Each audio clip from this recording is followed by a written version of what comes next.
বাড়ছে জ্বালানি তেলের ভোগান্তি, ক্রেতা বিক্রেতা ও সরকারের পাল্টাপাল্টি অভিযোগ।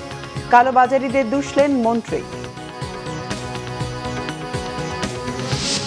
মাছ মুরগির দাম বাড়ানোর প্রতিযোগিতা, সরবরাহ ঘাটতি ও বাড়তি পরিবহন খরচের অজুহাত।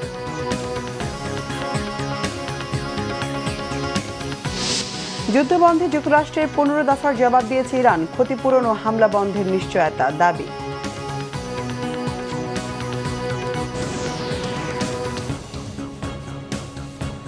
দেখছিলেন ক্রম সিমেন্ট সংবাদ শিরোনাম।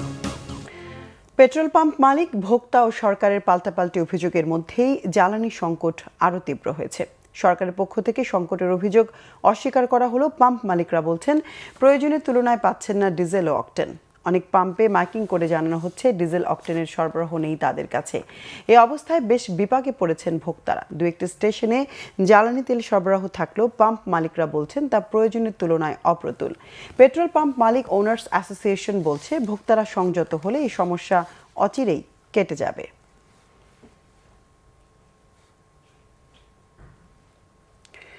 কালোবাজারিরা মজুত করে জ্বালানি তেলের সংকট সৃষ্টির অপচেষ্টা করছে বলে অভিযোগ করেছেন বিদ্যুৎ, জ্বালানি ও খনিজ সম্পদ মন্ত্রী ইকবাল হাসান মাহমুদ।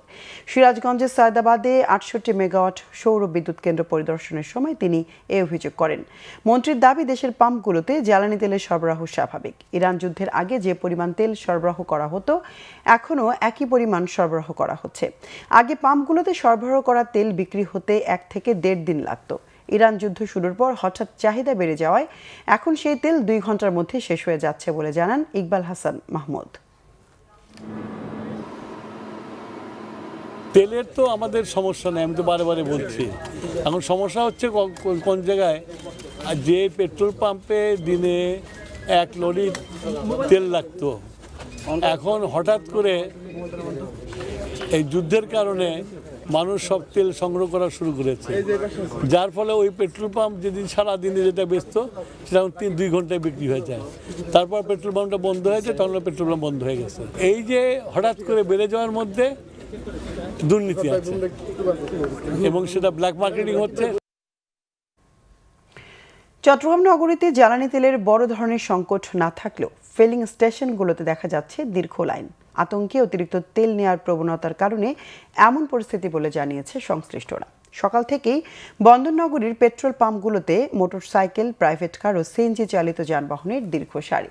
পাম্প সংশ্লিষ্টরা বলছেন অনেকেই প্রয়োজনের তুলনায় 2 থেকে 3 গুণ বেশি তেল নিতে চাইছেন।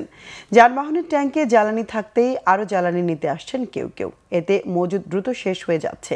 সরবরাহ পরিস্থিতির কারণে অনেক জায়গায় বিক্রির পরিমাণ সীমিত রাখা হয়েছে, যাতে গ্রাহকরা অন্তত কিছু তেল নিতে পারেন।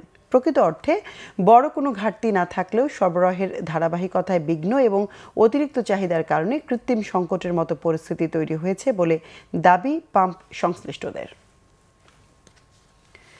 বাংলাদেশের সমুদ্র সীমায় পৌঁছেছে এলএনজি বহনকারী একটি জাহাজ। আরও 2টি জাহাজ বুধবারের মধ্যে পৌঁছানোর কথা রয়েছে। 3টি জাহাজে মোট এলএনজি রয়েছে 1,93,000 টন।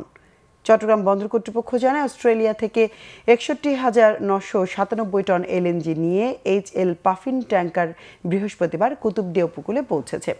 এছাড়া ইন্দোনেশিয়া থেকে 61,000 টন এলএনজি নিয়ে নিউ ব্রেভ এবং যুক্তরাষ্ট্র থেকে প্রায় 70,000 টন এলএনজি নিয়ে সেলসিয়াস গ্যালাপাগোস নামের আরও 2টি জাহাজ বুধবারের মধ্যেই বন্দরে পৌঁছবে।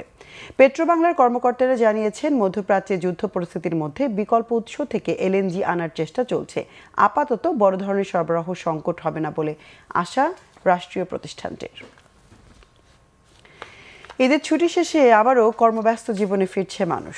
দেশের বিভিন্ন অঞ্চল থেকে রাজধানীমুখী মানুষের ঢল নেমেছে ট্রেন সহ বিভিন্ন পরিবহনে।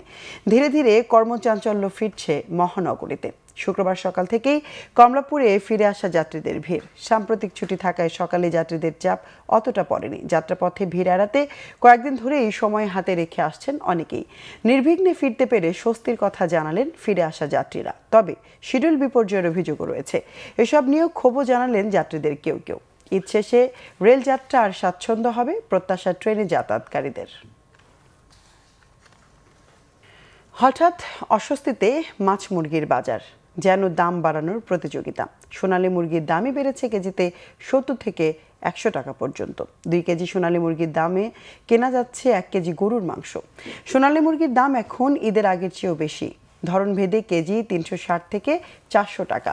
ব্রয়লার মুরগির কেজিও 200 টাকার উপরে। এদিকে চলেছে মাছের বাজারও। সপ্তাহের ব্যবধানে মিঠা পানির বড় মাছ কেজিতে দাম বেড়েছে 50 থেকে 100 টাকা পর্যন্ত। সরবরাহ ঘাটতি ও বাড়তি পরিবহন খরচের অজুহাত ব্যবসায়ীদের।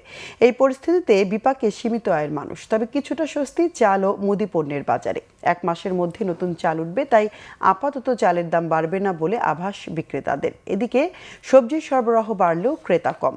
রমজান জুড়ে শতকের ঘর পার করা বেশিরভাগ সবজির দামই কেজিতে 10 থেকে 20 টাকা কমেছে। জনগণ কেন্দ্রিক চিন্তা থেকে বিচ্যুত হলেই বিগত পতিত সরকারের পরিণতি বরণ করতে হবে বলে মন্তব্য করেছেন তথ্য সম্প্রচার মন্ত্রী জহিরুদ্দিন স্বপন। তুরস্কের ইস্তাম্বুলে বাংলাদেশ কনসুলেটে আয়োজিত মহান স্বাধীনতা দিবসের অনুষ্ঠানে তিনি এসব কথা বলেন। তুরস্ক সরকারের আমন্ত্রণে ইন্টারন্যাশনাল স্ট্র্যাটেজিক কমিউনিকেশন সামিট স্ট্র্যাটকমে অংশ নিতে তুরস্ক সফরে আছেন তথ্য সম্প্রচার মন্ত্রী জহিরুদ্দিন স্বপন।